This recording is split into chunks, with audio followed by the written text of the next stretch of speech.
Donc la chaîne de compilation, l'idée là de ce chapitre, ça va être de voir justement ce que vous avez fait en première année du C, savoir comment ça devient un exécutable. D'accord?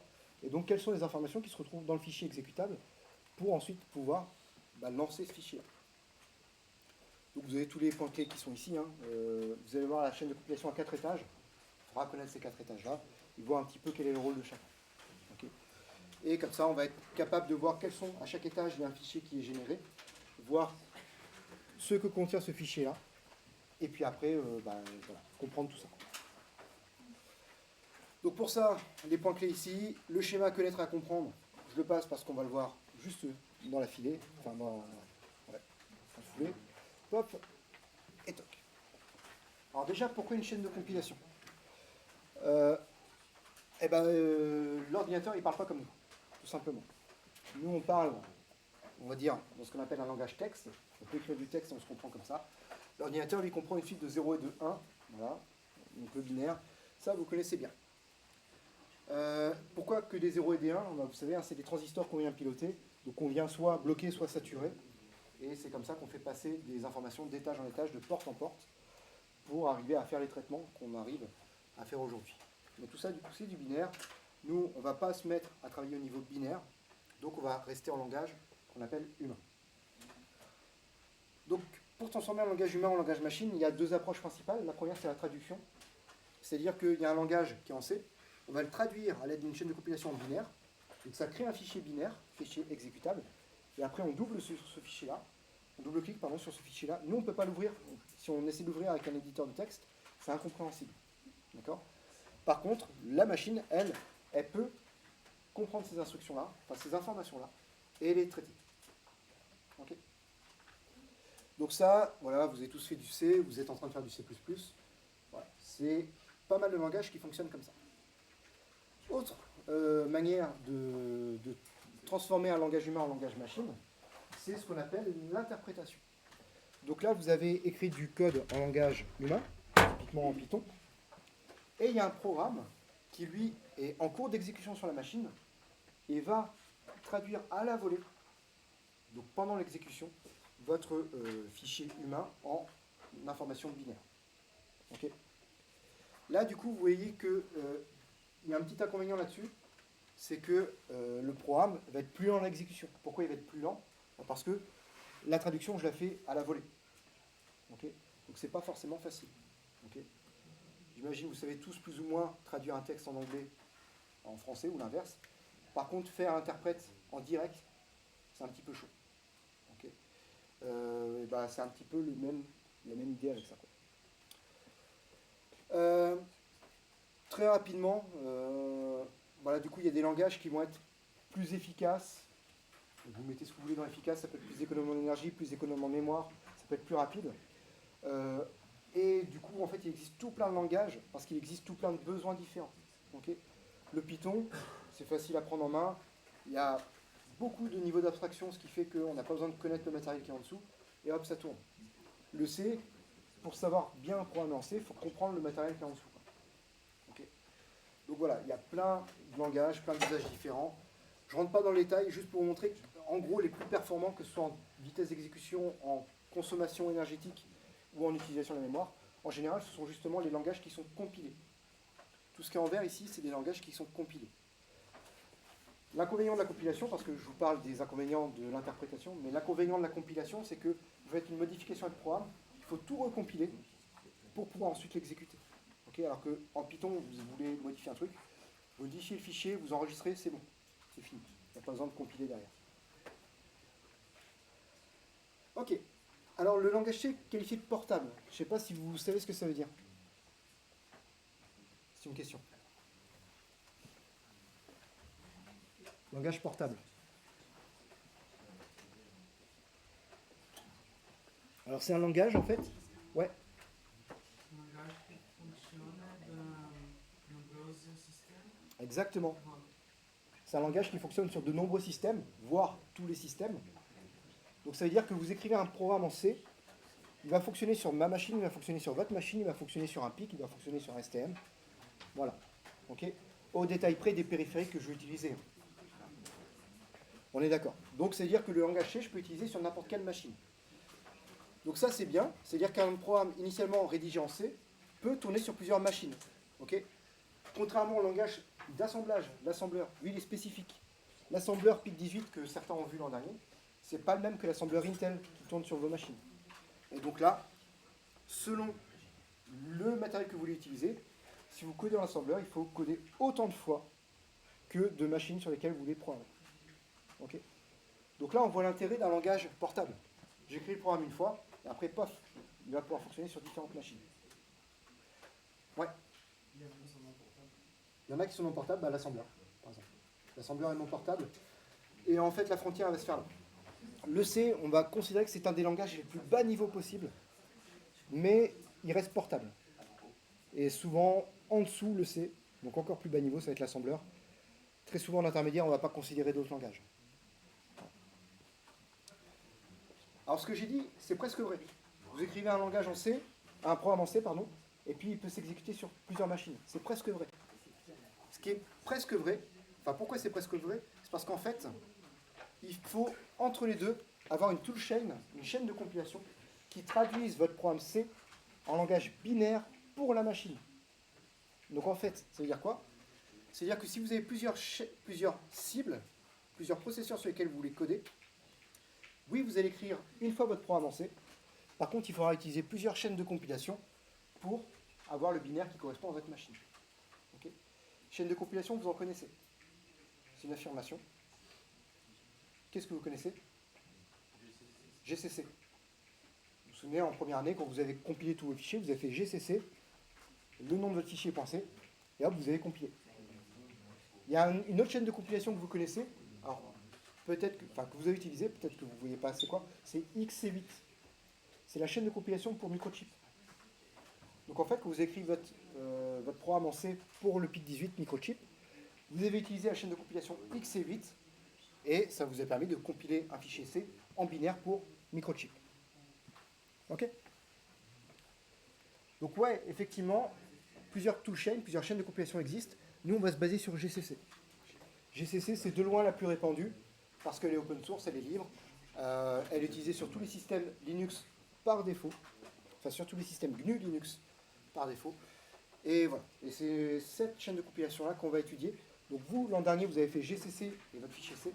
Là, on va essayer de comprendre qu'est-ce qui se passe quand j'appelle GCC justement. Ok. Alors du coup, la chaîne GCC, elle a 4 étages. Pré-traitement, compilation, assemblage, édition des liens. Ces 4 étages ont chacun un rôle particulier. C'est ce qu'on va voir. Vous connaissez les fichiers C, vous connaissez les fichiers H, vous connaissez les fichiers exécutables sous Linux. Très souvent, ils n'ont pas l'extension d'ailleurs. Et vous avez peut-être, si vous vous souvenez bien, manipulé des fichiers .o. Ok. On va revenir là-dessus. Alors, ces étages-là, justement, qu'est-ce qu'il y a quel est le contenu de ces étages-là? Premier étage, le pré-traitement. Lui, c'est ce qui va gérer, s'il y a un mot-clé à retenir là-dessus, c'est tout ce qui contient les dièses. Dièse include, les dièses if et dièse pragma. Voilà. Dièse pragma, c'est beaucoup plus rare, mais vous avez peut-être déjà rencontré ça. Dièse include, vous voyez ce que ça veut dire? Ça permet d'inclure une librairie pour pouvoir l'utiliser, pour pouvoir utiliser les fonctions de la librairie. Typiquement, pour faire un printf en C, il faut faire un dièse include stdio.h. Compilation conditionnelle, je vais y revenir. Et voilà. Donc, premier étage, c'est le pré-traitement. Lui, il ne fait pas, à proprement parler, de l'analyse de votre langage C. Il va plutôt regarder tout ce qui commence par un dièse. Donc, typiquement, ce qu'il va faire, c'est tous les dièses define, par exemple, il va faire un chercher remplacer. Il va chercher partout où il voit la chaîne 40, et partout où il voit ça, il remplace par ce nombre-là. Okay. Et donc, ce qui fait que, par exemple, la première partie ici du code, après l'étage de pré-processing, elle devient quoi? Elle devient ça. Les 2 premières lignes ont disparu, et cette ligne-là a été modifiée, a été remplacée. Ok. Ensuite, si je fais dièse define, chaîne de caractères et puis du texte, ça fonctionne exactement pareil. D'accord? Donc les dièse define, c'est vraiment un chercher remplacer. ce qu'on appelle des macro-constantes, des constantes prédéfinies. Et voilà, c'est vraiment du chercher à remplacer pur et simple. C'est pour ça que c'est très utile d'utiliser des macro-constantes. Ça évite de mettre ma limite de boucle, par exemple, sans itération, d'écrire 100 partout. Et puis le jour où je veux aller jusqu'à 1000 plutôt, et ben, d'aller modifier partout où j'avais mis 100 et de mettre 1000 à la place. Okay. Dièse define, là du coup, j'ai pas de valeur associée à define, enfin à mon debug. J'ai pas de valeur associée. Par contre, j'ai quand même, entre guillemets, déclaré cette variable-là. Et donc là, en dessous, je vais avoir un if define debug. Donc c'est-à-dire si debug a été défini, alors je peux rentrer à l'intérieur. Et if endef, if not defined, et ben dans ce cas-là, je rentre à l'intérieur s'il n'est pas défini, ou je rentre à l'intérieur ici s'il est défini. Et ça permet de faire ce qu'on appelle de la compilation conditionnelle. Là, du coup, comment ça va se passer? Tout cet ensemble, il se traduit comme ça. Debug a été défini. Est-ce qu'il a été défini? Oui, alors je rentre dedans. Et ici, est-ce qu'il n'a pas été défini? Bah si, il a été défini, donc je ne rentre pas à l'intérieur de ça. Et la compilation conditionnelle, elle diffère du if que vous connaissez en C. Est-ce que vous voyez l'intérêt de faire de la compilation conditionnelle comme ça avec un if, un dièse if, plutôt qu'avec un if en C?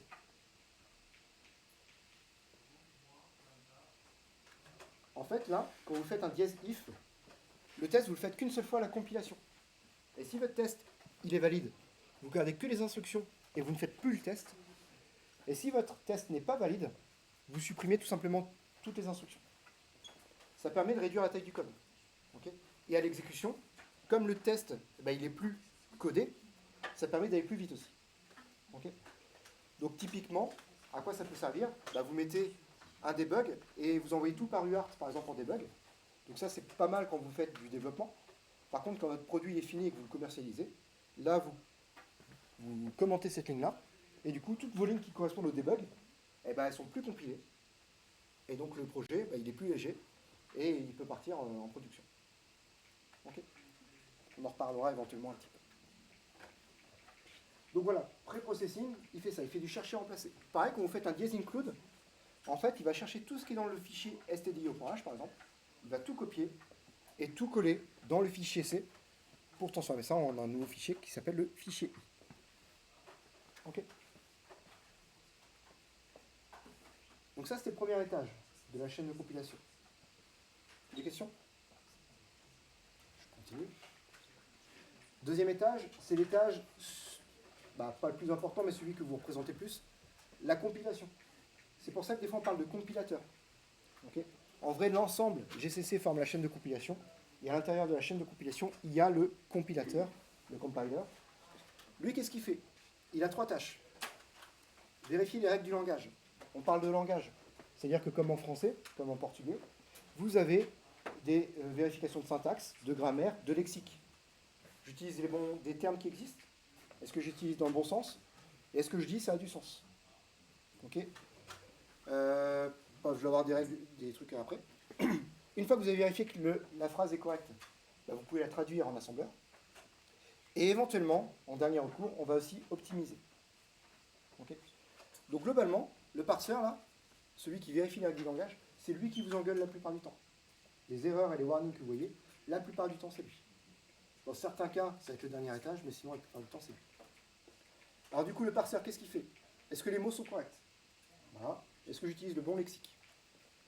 Est-ce que j'utilise la bonne syntaxe? C'est-à-dire, est-ce que les mots que j'utilise sont dans le bon sens? Et s'ils sont dans le bon sens, est-ce que la phrase, elle a du sens? Une division par 0, ça n'a pas de sens. Alors que là, tous les termes, ils sont dans le bon ordre, ils sont tous corrects, mais c'est juste que la phrase n'a pas de sens. Okay. Donc dans ces cas-là, vous allez avoir des erreurs qui vont être générées. Okay. Et c'est le parseur qui fait ça. Donc ce premier étage du compilateur.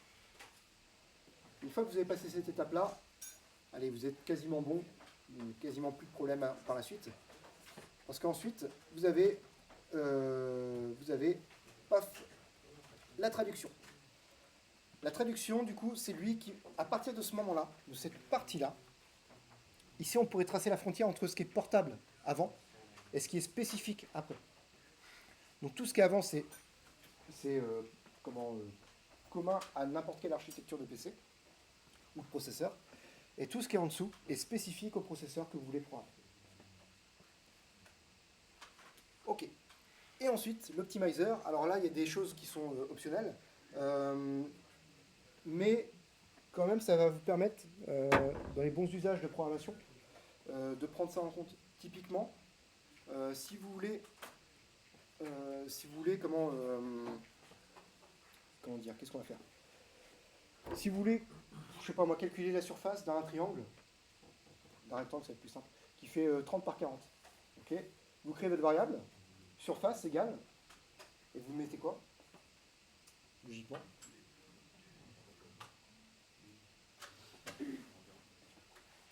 Le piège, c'est d'écrire directement 1200.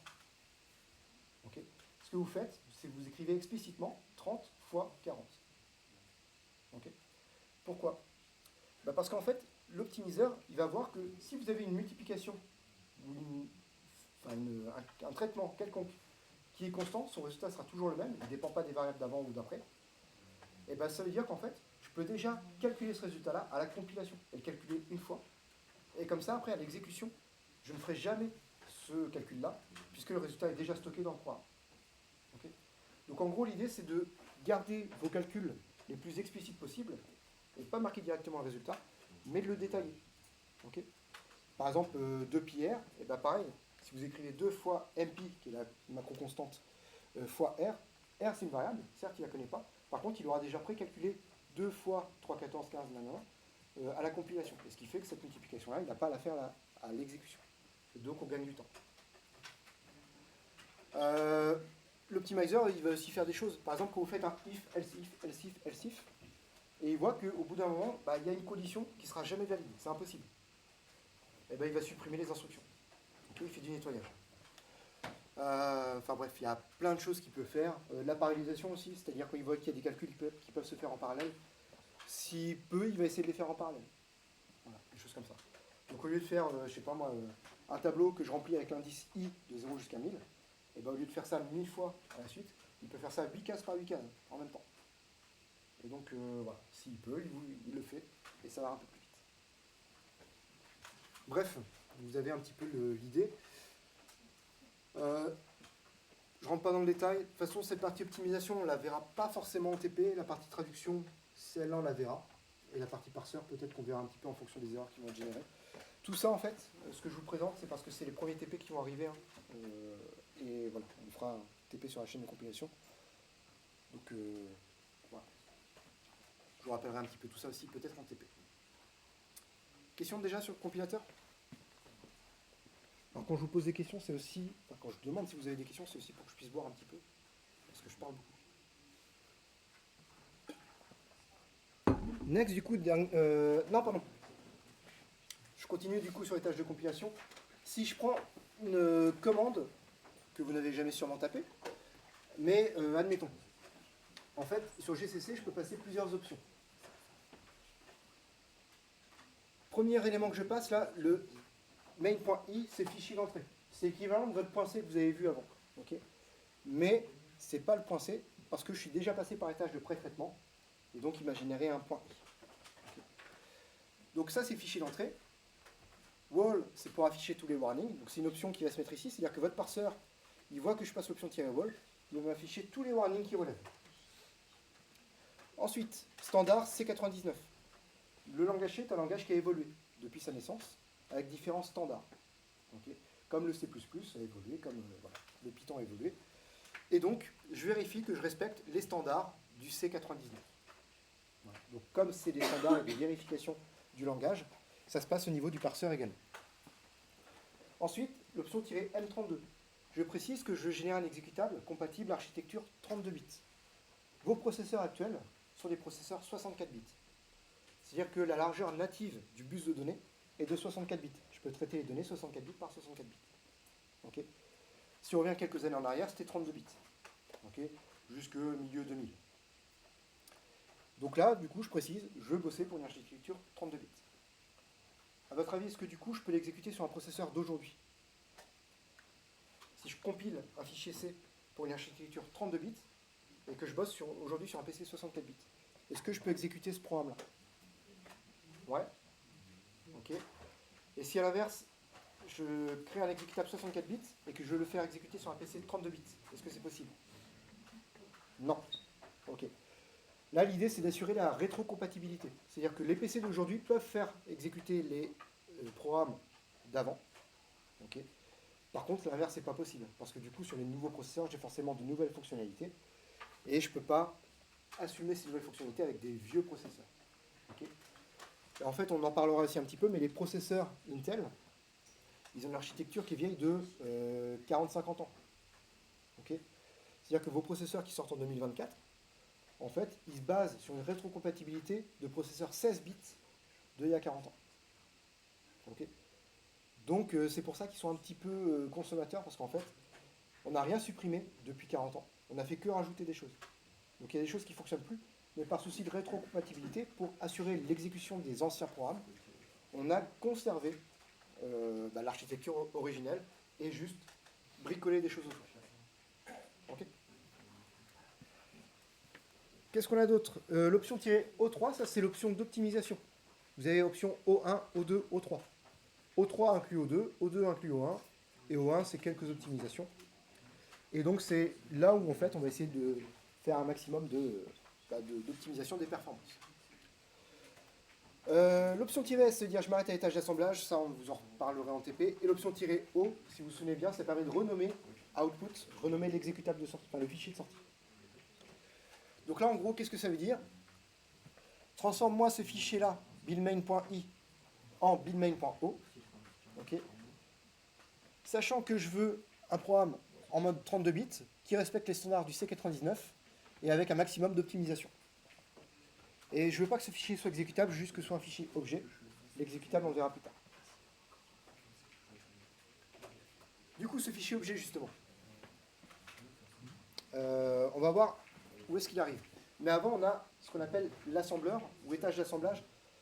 Du coup, je vais essayer d'être rigoureux sur mes termes, parce que assembleur, en français, c'est un peu chiant, ça peut vouloir dire assembleur ou assembleur. En anglais, assembly ou assembleur. Donc du coup, je vais essayer de parler de langage d'assemblage et d'étage d'assemblage. Comme ça, vous verrez, la distinction se fait là-dessus. Donc l'étage d'assemblage, qu'est-ce qu'il fait? Il prend votre fichier, qui est ici en langage d'assemblage, il va le transformer en langage binaire. Okay. Le langage d'assemblage, est-ce que c'est un langage qui est portable ou spécifique? Spécifique. Spécifique une architecture. Est-ce que c'est un langage qui est texte, humain, ou qui est binaire?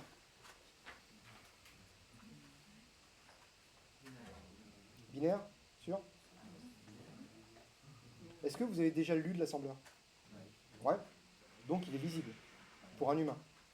Compréhensible, ça reste autre chose. On peut prendre le temps. Mais en tout cas, il est lisible. Okay. Vous voyez, move R4, R5. Je fais un move de R4 vers R5. Okay.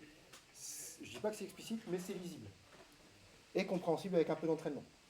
Okay. Donc, je rappelle, le fichier C, il est portable et humainement lisible.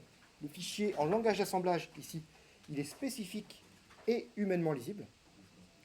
Et le fichier O, ici, le fichier objet, lui, il est spécifique. Et par contre, il est en binaire. Lui, à partir de là, on ne peut plus lire, nous, humains. Okay. Pour comprendre ce qu'il y a à l'intérieur de ce fichier-là, on va être obligé d'utiliser des outils qui retraduisent à l'envers pour nous expliquer. D'accord? Donc ce fichier-là, ce fichier objet, vous avez déjà vu sous Windows, par exemple, les points obj.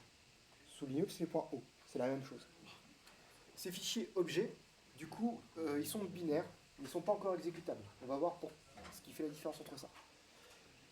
Il utilise ce qu'on appelle des références symboliques. Vous vous rappelez peut-être des labels qu'on a utilisés en assembleur, justement. Même en C, ça s'utilise des labels. En fait, un label, ça correspond à l'adresse d'une variable ou d'une instruction. Okay. On avait un jump ou un goto, ou un branch, c'est ça, okay, qui permet de sauter une instruction. Et bien, comme on ne connaît pas forcément l'adresse de l'instruction, on peut lui donner un petit nom à cette instruction-là, et puis ressauter dessus. Okay. Je donne l'analogie avec le téléphone portable. Vous, pour joindre quelqu'un, pour joindre papa, maman, il faut, du point de vue du GSM, 4G, 5G, tout ça, il faut un numéro de téléphone. Mais vous ne connaissez pas forcément tous les numéros de téléphone par cœur. Donc à la place, vous mettez un label, un identifiant pour dire papa, maman, copain, tonton, tata. Ok? place exactement pareil. Ok. Je passe rapidement parce que celui-là, il n'est pas forcément facile à voir. En fait, il se fait en deux passes, enfin en plusieurs passes. L'idée, c'est déjà de parcourir toutes les instructions. Okay, donc vous avez un langage d'assemblage ici. L'assembleur, l'étage d'assemblage, il va parcourir toutes les instructions et essayer d'identifier tous les symboles utilisés. Donc tous les labels, tous les noms de fonctions, tous les noms de variables, tous les noms de constantes, tout ça. Yes. Et du coup, il construit une table des symboles. C'est-à-dire qu'il construit une table avec l'adresse de chaque fonction, l'adresse de chaque variable, l'adresse de chaque constante et tout ça. Donc il se construit une petite table, un annuaire en fait, si vous préférez. Et ensuite, il va traduire toutes les instructions assembleur en instructions binaires, une par une. Et si un symbole est rencontré, par exemple, goTo ma fonction, et bien il va remplacer ma fonction par l'adresse de ma fonction grâce à la table qu'il a construite juste avant. Donc comme ça, il arrive à traduire de l'assembleur vers le langage binaire. Et voilà. Et ensuite, on a l'édition des liens. Alors avant de rentrer dans l'édition des liens, je voudrais juste attirer votre attention sur le fait que vous avez peut-être vu que pour chaque fichier... Là, je recommence. Pour chaque fichier C, je passe une fois par le processeur, une fois par le compilateur, une fois par l'assemblage. Et j'ai autant de fichiers O générés que j'ai de fichiers C à l'origine. Okay, un fichier C égale un fichier O. Les fichiers H, on s'en fiche, ils ne comptent pas là-dedans. Mais un fichier C égale un fichier O. Et ensuite, tous ces fichiers O, faut que en gros je les fusionne pour faire mon exécutable. Et ça, c'est quelque chose que vous connaissez. Vous avez fait ça en système embarqué l'an dernier. Vous avez votre fichier main.c, puis vous avez UART init.c. Vous aviez quoi? Vous aviez, je sais pas moi, timer 0init.c, GPIO init.c. Donc chaque fichier C donnait un fichier O. Et après, pour créer l'exécutable, vous rassemblez tous les fichiers O pour créer cet exécutable-là. Ok? C'est quoi l'intérêt de ça? D'avoir plusieurs fichiers O, enfin plusieurs fichiers C, plusieurs fichiers O, et après créer un seul exécutable. Est-ce que vous savez? Enfin, un intérêt en tout cas. Ouais. Pour la lisibilité, ok. C'est un intérêt effectivement qui est très important, mais c'est pas celui que je voyais. Mais ouais, on essaie de faire un maximum de choses modulaires de toute façon, ouais, effectivement. Exactement. Si vous avez votre programme qui est parfait, sauf un truc, faut que je modifie la couleur de la LED, par exemple. Et ben, je vais aller dans le fichier LED.c et je vais recompiler uniquement celui-là. J'ai pas besoin de recompiler l'intégralité des fichiers du projet. Donc système embarqué, vous voyez un petit peu le truc, mais vous prenez un jeu vidéo, il faut changer juste, je sais pas, vous nerfez un personnage, donc c'est-à-dire qu'il faut changer un petit peu je sais pas, ses dégâts par exemple, changer une constante, et ben vous n'avez pas besoin de recompiler l'intégralité de l'interface utilisateur de tous les autres personnages, du shop, enfin des choses comme ça. Ça permet de recompiler uniquement le strict nécessaire, et la compilation va beaucoup plus vite. Parce qu'un jeu qui fait quelques gigas à l'installation, vous vous doutez bien qu'à la compilation, ça prend pas 5 minutes. Ok ? Donc voilà, l'idée c'est d'avoir des choses modulaires, lisibles, et du coup, quand j'ai une modification à apporter, elle s'apporte qu'à un seul endroit. Et donc l'idée, c'est que pour tout ça, une fois que j'ai tous mes fichiers .o, je construis ensuite mon exécutable avec le linker. Okay. Donc l'idée du linker, c'est justement de lier tout ça. Ok. Question là-dessus? Je m'arrête là.